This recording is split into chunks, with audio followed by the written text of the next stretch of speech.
आपने अक्सर बच्चों को रोटी खाने में आनाकानी करते हुए जरूर देखा होगा, लेकिन वही बच्चे बिस्किट बड़े चाव से खाते हैं। ऐसे ही कितने बच्चे फल खाने में बहुत नखरे करते हैं, लेकिन फ्रूट जूस के नाम पर टूट पड़ते हैं। आखिर ऐसा क्या है बिस्किट और जूस में जो बच्चों से लेकर बड़ों तक को खूब पसंद होता है? तो इसका जवाब है फूड प्रोसेसिंग।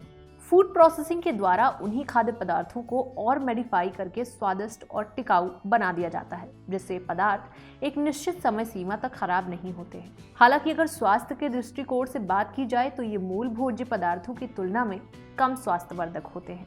वर्तमान युग में खाद्य प्रसंस्करण उद्योग के क्षेत्र में असीम संभावनाएं हैं। भारत जैसे कृषि प्रधान अर्थव्यवस्था वाले देश के लिए तो ये उद्योग सोने पे सुहागा का काम करेंगे। इन उद्योगों की इसी अहमियत को समझते हुए हाल ही में उत्तर प्रदेश सरकार ने प्रदेश में नई खाद्य प्रसंस्करण उद्योग नीति 2023 लागू की है। विशेषज्ञों के अनुसार नई खाद्य प्रसंस्करण उद्योग नीति पहले की खाद्य प्रसंस्करण उद्योग नीति की तुलना में काफी बेहतर और आकर्षक है। उत्तर प्रदेश सरकार ने नई नीति को पारदर्शी बनाने का पूरा प्रयास किया है। प्रदेश में खाद्य प्रसंस्करण उद्योग लगाने के लिए कई तरह की सुविधाओं का प्रावधान इस नई नीति में किया गया है।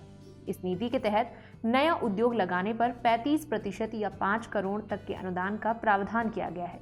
इसके अलावा भूमि उपयोग परिवर्तन पर एक मुश्त मात्र 2% शुल्क लिया जाएगा।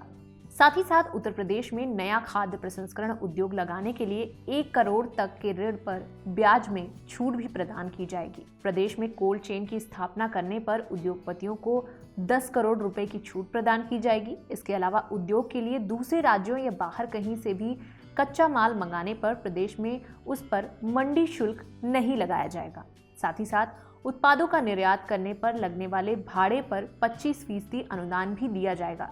इसके अलावा खाद्य प्रसंस्करण इकाइयों की स्थापना के लिए बुनियादी आवश्यकताओं जैसे संयंत्र, मशीनरी और तकनीकीगत कार्यों के लिए 35% या 5 करोड़ तक की सब्सिडी भी प्रदान की जाएगी। ये तो हो गई इस नीति की बात, लेकिन आइए एक नजर प्रदेश में विकसित खाद्य प्रसंस्करण उद्योग पर भी डालते हैं। तो साल 2018 में जब प्रदेश सरकार ने एक जिला एक उत्पाद योजना लागू की तो गोंडा और बलरामपुर में दाल प्रसंस्करण, औरैया में घी प्रसंस्करण उद्योग और कौशाम्बी में विविध प्रकार के खाद्य प्रसंस्करण उद्योग ने अलग पहचान बनाई। आज इन जिलों में बहुत सारी खाद्य प्रसंस्करण से संबंधित उद्योग इकाइयां चल रही हैं, जो लाखों लोगों को प्रत्यक्ष या परोक्ष रूप से रोजगार देती हैं। इसके अलावा ये खाद्य प्रसंस्करण इन जिलों की पहचान भी है।